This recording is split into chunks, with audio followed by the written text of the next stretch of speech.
അലീന ബെന്നി എന്ന് പറഞ്ഞ സഹോദരിയെ നമ്മളാരും മറന്നു എന്നെനിക്ക് തോന്നുന്നില്ല.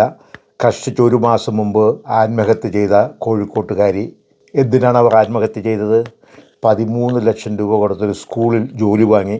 പക്ഷേ ആ ജോലി തരപ്പെടുത്തി കിട്ടുവാൻ അല്ലെങ്കിൽ സ്ഥിരപ്പെടുത്തി കിട്ടുവാനായിട്ട് 6 വർഷം അവർ കാത്തുനിന്നു എന്ന് മാത്രമല്ല, ആ 6 വർഷവും അവർ സ്കൂളിൽ പോയി പഠിപ്പിച്ചു, ഒരു നയാ പൈസ പോലും പ്രതിഫലം കിട്ടാതെ. 6 വർഷം കാത്തിരുന്ന് മനം മടുത്ത് അങ്ങനെ 26 ദിവസങ്ങൾക്ക് മുമ്പ്, ഏതാണ്ട് ഒരു മാസങ്ങൾക്ക് മുമ്പ് അവർ ആത്മാഹൂതി ചെയ്തു. നൗ സർപ്രൈസ്, അവർ മരിച്ച് കൃത്യം 26 ദിവസങ്ങൾക്ക് ശേഷം അവരുടെ അപ്പോയിൻമെൻറ്റ് റെഡിയായി, അവരുടെ ജോലി സ്ഥിരപ്പെടുത്തി കടലാസ് വന്നു. What A surprise, what A surprise. നമ്മളുടെ ബിഷപ്പുമാരൊക്കെ കരുതിക്കൊണ്ടിരിക്കുന്നത് നമ്മുടെ വിശ്വാസികളും കേരളത്തിലെ ജനങ്ങളും ഇത്ര പമ്പര വിഡ്ഢികൾ ആണെന്നാണോ? സുഹൃത്തുക്കളെ, 6 വർഷം ഈ യുവതി കാത്തിരുന്നല്ലോ ഈ ജോലി സ്ഥിരപ്പെടുത്തുവാനായിട്ട് വേണ്ടിയിട്ട്. നമ്മുടെ സഭാ നേതൃത്വം, അവളുടെ കോർപ്പറേറ്റ് ഹൈസ്കൂൾ മാനേജ്മെൻറ്റ് തീരുമാനിച്ചിരുന്നു എന്ന് വരികിൽ 5.5 കൊല്ലത്തിന് മുമ്പ്, അതായത് അവർ ജോലിക്ക് കയറി വെറും 6 മാസങ്ങൾക്കകം, അല്ലെങ്കിൽ പറയാലോ 26 ദിവസങ്ങൾക്കകം അവർക്ക് ആ ജോലി സ്ഥിരപ്പെടുത്തി കൊടുക്കാവുന്നതേ ഉണ്ടായിരുന്നുള്ളൂ. അതാണ് ഇവിടെ കാണിക്കുന്നത്. ഇപ്പോൾ എന്താണ് സംഭവിച്ചിരിക്കുന്നത്? ഇവൾ ആത്മഹത്യ ചെയ്ത് കഴിഞ്ഞപ്പോഴത്തേക്ക് സംഗതി പാളി, അവരുടെ കളികൾ പാളി എന്നവർക്ക് മനസ്സിലായി. ഉടനെ അവർ കടലാസ് പുഷ് ചെയ്തു, നിയമനം റെഡിയാക്കി.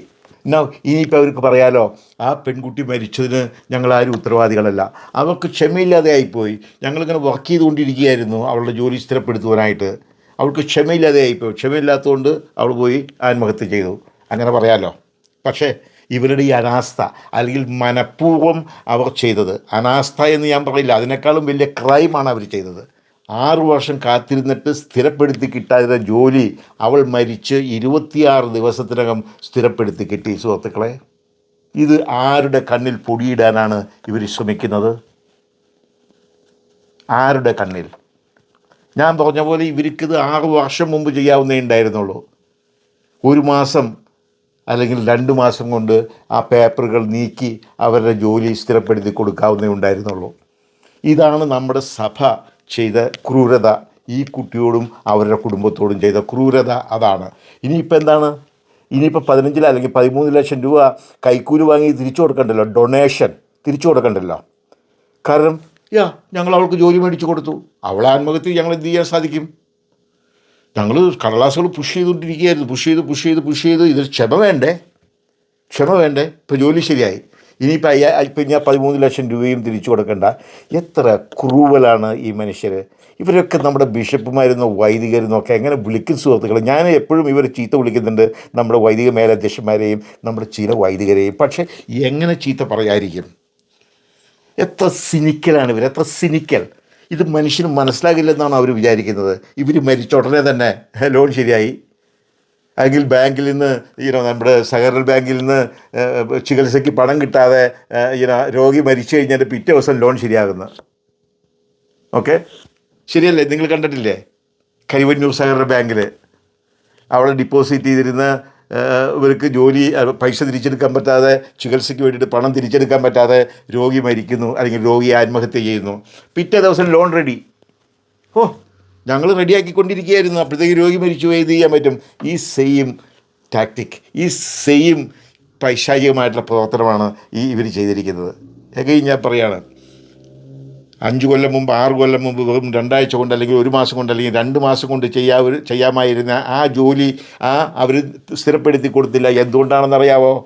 6 കൊല്ലം ആ അലീന ബെന്നി എന്ന് പറയുന്ന കൊച്ചിൻ്റെ വേർപ്പ് അവർക്ക് കുടിക്കണം, ആ വേർപ്പിൻ്റെ ഫലം അവർക്ക് തിന്നണം, ശമ്പളം കൊടുക്കാതെ. അതാണ് അതിൻ്റെ കാരണം. ജോലി സ്ഥിരപ്പെടുത്തി കൊടുത്തതിന് ശമ്പളം കൊടുക്കണമല്ലോ. ജോലി സ്ഥിരപ്പെടുത്താതെ ഇങ്ങനെ നീട്ടിക്കഴിഞ്ഞെങ്കിൽ അവളുടെ ആ ബെന്നി എന്ന് പറയുന്ന, അലീന എന്ന് പറയുന്ന പെൺകുട്ടിയുടെ വിയർപ്പിൻ്റെ ഫലം അവർക്ക് അനുഭവിക്കണം. ഇതിലും ഭേദം ഇവർക്ക് കഫം തിന്നുകൂടെ എന്നാണ് ഞാൻ ചോദിക്കുന്നത്. കഫം എന്തായി? ഒരു സ്ത്രീയുടെ ജീവിതം നിരാശയിൽ അവൾ ആത്മാഹൂതി ചെയ്തു, 2 പെൺപിള്ളേർ ബാക്കി, നിർധനരായ മാതാപിതാക്കൾ. ഇവർക്കൊന്നും കണ്ണിൽ ചോരയില്ലേ സുഹൃത്തുക്കളെ? ഞാൻ ഇങ്ങനെയൊക്കെ കാണുമ്പോഴത്തേക്കും നമ്മളെങ്ങനെ നമ്മുടെ സഭയെ പറ്റിയും ഇവരെ പറ്റിയൊക്കെ ഞാൻ എങ്ങനെ നല്ലത് പറയും? നല്ലത് പറയാൻ പറ്റിയ എന്തെങ്കിലും ഇവർ ചെയ്യുന്നുണ്ടോ? ഇല്ല. ഇവിടെ ഇപ്പോൾ ചെയ്തിരിക്കുന്നതാണ്, പെണ്ണ് തൂങ്ങി എന്ന് കണ്ടപ്പോഴത്തേക്കും ഇവർ തൂങ്ങുമെന്ന് മനസ്സിലായി, ഉടനെ കള്ളാശ്ശേരിയാക്കി.